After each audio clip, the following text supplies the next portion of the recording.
और गुजरात दिवस की बहुत बहुत शुभकामनाएं। कनाडा में भारतीय संस्कृति और भारतीय मूल्यों को जीवंत रखने में ओंटारियो स्थित सनातन मंदिर कल्चरल सेंटर की भूमिका से हम सब परिचित हैं। आप अपने इन प्रयासों में कितना सफल हुए हैं, आपने किस तरह अपनी एक सकारात्मक छाप छोड़ी है, अपनी कनाडा यात्राओं में मैंने ये अनुभव किया है। 2015 के अनुभव कनाडा में भारतीय मूल के लोगों के उस स्नेह और प्यार का वो यादगार संस्मरण कभी भी हम भूल नहीं सकते हैं। मैं सनातन मंदिर कल्चरल सेंटर को इस अभिनव प्रयास से जुड़े आप सभी लोगों को बहुत बहुत बधाई देता हूं। सनातन मंदिर में सरदार वल्लभ भाई पटेल की ये प्रतिमा न केवल हमारे सांस्कृतिक मूल्यों को मजबूती देगी, बल्कि दोनों देशों के संबंधों की प्रतीक भी बनेगी। साथियों, एक भारतीय दुनिया में कहीं भी रहे, कितनी ही पीढ़ियों तक रहे, उसकी भारतीयता, उसकी भारत के प्रति निष्ठा लेश मात्र भी कम नहीं होती।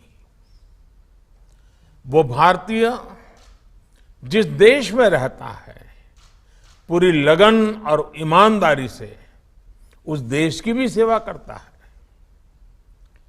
जो लोकतांत्रिक मूल्य, जो कर्तव्यों का एहसास उसके पुरखे भारत से ले गए होते हैं, वो उसके दिल के कोने में हमेशा जीवंत रहते हैं। ऐसा इसलिए क्योंकि भारत एक राष्ट्र होने के साथ ही एक महान परंपरा है, एक वैचारिक अधिष्ठान है, एक संस्कार की सरिता है। भारत वो शीर्ष चिंतन है जो वसुधैव कुटुंबकम की बात करता है। भारत दूसरे के नुकसान की कीमत पर अपने उत्थान के सपने नहीं देखता। भारत अपने साथ संपूर्ण मानवता के, पूरी दुनिया के कल्याण की कामना करता है। इसलिए कनाडा या किसी भी और देश में जब भारतीय संस्कृति के लिए समर्पित कोई सनातन मंदिर खड़ा होता है, तो वो उस देश के मूल्यों को भी समृद्ध करता है। इसलिए आप कनाडा में भारत की आजादी का अमृत महोत्सव मनाते हैं, तो उसमें लोकतंत्र की साझी विरासत का भी सेलिब्रेशन होता है। और इसलिए मैं मानता हूं, भारत की आजादी के अमृत महोत्सव का ये सेलिब्रेशन कनाडा के लोगों को भी भारत को और नजदीक से देखने, समझने का अवसर देगा। साथियों, अमृत महोत्सव से जुड़ा आयोजन, सनातन मंदिर कल्चरल सेंटर का स्थल और सरदार पटेल की प्रतिमा, ये अपने आप में भारत का एक बृहद चित्र है। आजादी की लड़ाई में हमारे स्वतंत्रता सेनानियों ने क्या सपने देखे थे, कैसे आजाद देश के लिए संघर्ष किया था। एक ऐसा भारत जो आधुनिक हो, एक ऐसा भारत जो प्रगतिशील हो, और साथ ही एक ऐसा भारत जो अपने विचारों से, अपने चिंतन से, अपने दर्शन से, अपनी जड़ों से जुड़ा हो। इसलिए आजादी के बाद नए मुकाम पर खड़े भारत को उसकी हजारों सालों की विरासत याद दिलाने के लिए सरदार साहब ने सोमनाथ मंदिर की पुनर्स्थापना की। गुजरात उस सांस्कृतिक महायज्ञ का साक्षी बना था। आज आजादी के अमृत महोत्सव में हम वैसा ही नया भारत बनाने का संकल्प ले रहे हैं।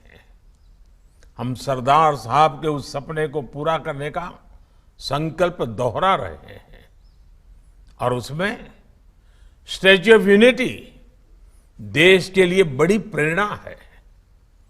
स्टैच्यू ऑफ यूनिटी की प्रकृति के रूप में कनाडा के सनातन मंदिर कल्चर सेंटर में सरदार साहब की प्रतिमा स्थापित रहेगी। साथियों, आज का ये आयोजन इस बात का प्रतीक है कि भारत के अमृत संकल्प केवल भारत की सीमाओं तक ही सीमित नहीं है। ये संकल्प विश्व भर में फैल रहे हैं, पूरे विश्व को जोड़ रहे हैं। आज जब हम आत्मनिर्भर भारत अभियान को आगे बढ़ाते हैं तो विश्व के लिए प्रगति की नई संभावनाएं खोलने की भी बात करते हैं।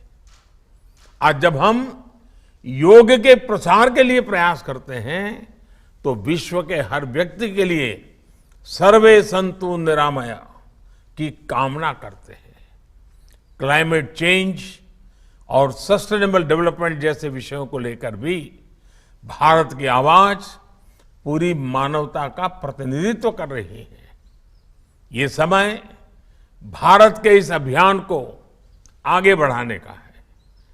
हमारा परिश्रम केवल अपने लिए नहीं है, बल्कि भारत की प्रगति से पूरी मानवता का कल्याण जुड़ा है। हमें दुनिया को ये एहसास दिलाना है, इसमें आप सभी भारतीय मूल के सभी लोगों की बहुत बड़ी भूमिका है। अमृत महोत्सव के आयोजन भारत के प्रयासों को, भारत के विचारों को भी दुनिया तक पहुंचाने का माध्यम बने, ये हमारी प्राथमिकता होनी चाहिए। मुझे विश्वास है कि अपने इस आदर्शों पर चलते हुए हम एक नया भारत भी बनाएंगे और बेहतर दुनिया का सपना भी साकार करेंगे। इसी भाव के साथ आप सभी को बहुत बहुत धन्यवाद। Like, share and subscribe prime समाचार।